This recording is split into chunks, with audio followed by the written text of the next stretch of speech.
c'est Vega et bienvenue pour la review de l'épisode 147 de Boruto. Et du coup cet épisode était le meilleur épisode de l'arc des bandits de Mujina. Clairement ils ont osé de faire des choses très couillues, ils ont fait des trucs très couillus, même moi ça m'a surpris, je m'y attendais pas. On va y revenir pendant cette review. Mais en tout cas, c'était un épisode très cool. On commence forcément du coup par la confrontation Tsukio, qui est le deuxième des bandits de Mujina, face à Boruto, Mitsuki, Salada et Kokule, qui est toujours présent, toujours là, toujours avec sa peur au ventre. Voilà. Et du coup, on voit que du coup Tsukio maîtrise un peu la technique des ombres, un peu comme Shikamaru, et il se sert de ça grâce à la pleine lune pour invoquer des clones d'ombres de leur propre adversaire. Ah oui, c'est carrément fort parce que ça veut dire que du coup Boruto a son propre clone d'ombre qui est relié à lui-même, parce que du coup les ombres sont reliées grâce à un filament d'ombre, grâce à leur ombre tout simplement, et du coup Boruto est relié à son clone d'ombre, Boruto, Sarada est relié à son clone d'ombre Sarada, et Mitsuki c'est pareil.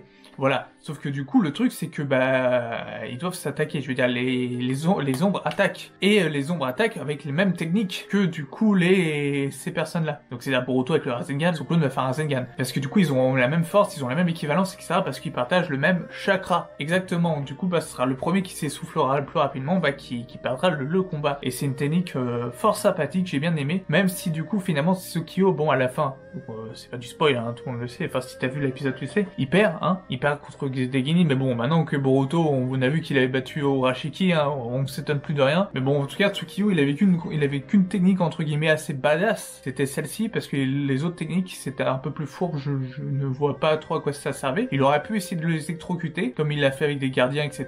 Mais là, non, il a pas fait ça sur Boruto, etc. Je ne sais pas pourquoi. Il a préféré regarder le combat. Et à un moment donné, Boruto se cache avec Kokuli de son ombre, et c'est complètement con, parce que l'ombre est reliée à lui-même. Donc l'ombre, il a qu'à regarder par terre et il sait où se trouve Boruto. Mais non, l'ombre marche pas comme ça. Il les a vraiment cherchés pendant un petit moment. Donc j'ai fait putain, mais c'est con. Pendant ce temps-là, pendant que du coup Tsukio ne fait rien à part du coup regarder ses ombres se battre, contrôler sûrement ses ombres parce que lui du coup n'utilise pas de chakra. Pendant qu'il fait ça, il y a les gardiens qui se rendent compte qu'il y a quelque chose de pas net dans le château vu que Benga est par terre. Il donne l'alerte, etc. Et t'as tous les faisceaux lumineux qui regardent comme ça du coup un peu tous les alentours du château, et du coup Kokuli il voit, et même avec Boruto etc, il voit que les ombres font des détours pour éviter la lumière, et il se dit ouais, les ombres ils aiment pas la lumière. Oui, c'est logique, c'est totalement con, mais c'est logique, ça marche.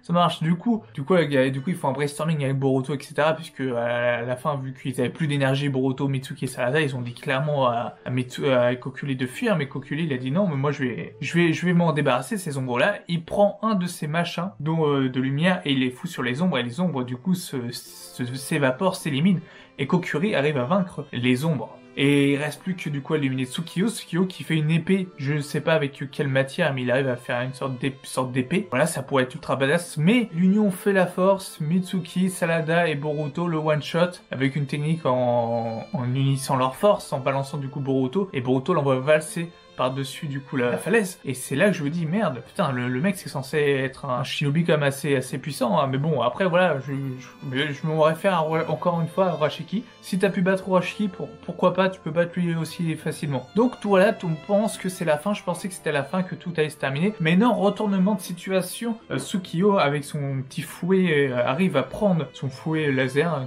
à prendre du coup Kokuli, à l'emmener sur la falaise, et les deux tombent dans la mer, et il y en a qu'un qui réapparaît, c'est Kokuli. Et moi à cet instant-là précis, je me suis dit putain, qu'est-ce qui s'est passé? Qu'est-ce qui se passe? Est-ce que du coup Boruto va y aller, etc. Parce que Boruto il voulait y aller, mais Salada et Mitsuki l'ont empêché. Et finalement Kokuli arrive à s'en sortir. Et il avait des notes comme quoi sur le premier des bandits des Mujina, etc.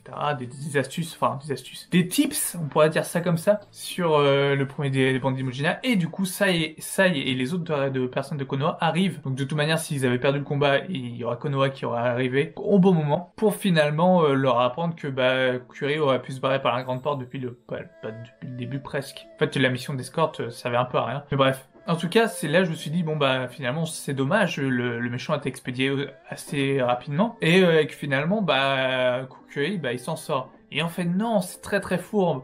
On nous fait croire que Kokiri, voilà, il fait sa déposition, etc. Il s'en va. On voit on le voit dans un train éclair, etc. Avec qui est plutôt bien habillé, style un peu romancier, un peu steampunk, un style un peu steampunk. On se dit, voilà, tout finit bien, etc.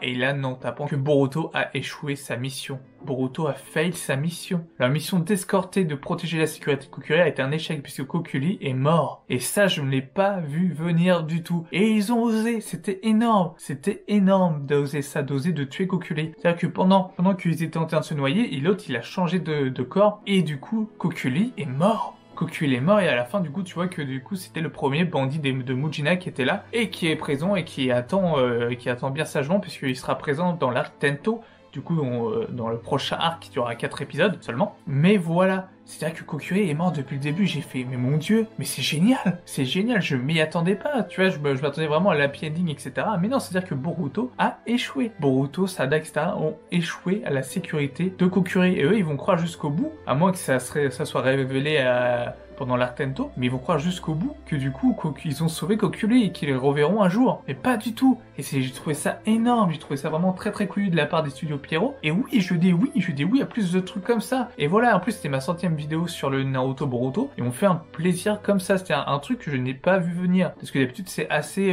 linéaire, assez enfantin, assez bah voilà, c'est pas trop creusé. Mais là ce petit côté, bah en fait il est mort et en fait ils ont totalement échoué leur mission sans qu'ils le sachent. C'est quelque chose d'énorme. Donc voilà, je sais pas toi ce que t'en as pensé, n'hésite pas à le dire en commentaire, à t'abonner, activer la cloche de notification, et moi je te dis à bientôt pour la prochaine review de Boruto, qui sera sur l'arc de Tento. Sur ce, porte-toi bien, ciao.